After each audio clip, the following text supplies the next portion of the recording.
Happy Thanksgiving. This is Dr. Patty Ann Ford, and welcome to my Imagine Wellness YouTube.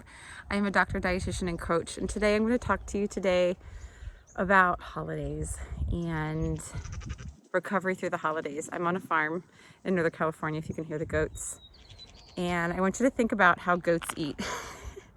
They love to eat. Can you see the goat? They love food. They love the action of eating so much where they'll attack you. Do you have that feeling when you're interacting with food at the holidays? Or is it painful? Is it so painful where you're doing everything you can to avoid and then you have anxiety? If that's you, I want to give you three tips. I want to give you 3 tips. One, I do want you to think of a plan. I want you to think of a plan on how you're going to get through whatever situation. And sometimes plans don't go very well. They don't go according to plan. But having a plan can decrease anxiety. And so have a meal plan, have something set where you do have a safe food. You have something that makes you feel seen, that you either prepare or you like. And if that's not possible, tell a supportive person in your circle. So 1, I want you to try and find some sort of plan.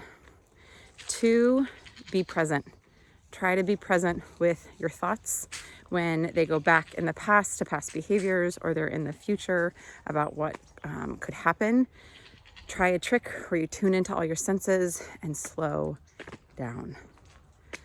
Presence, presence, presence, presence. Tuning into your senses will help the brain do that. Feel, touch, hear, smell, listen. I said listen, look, and taste, ultimately, which is scary if you don't want to taste the food. And then 3rd, say no. Take rest when you need it. Go cry in the bathroom if you need it.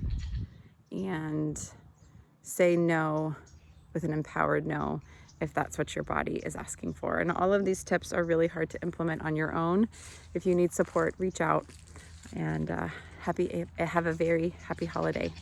Bye.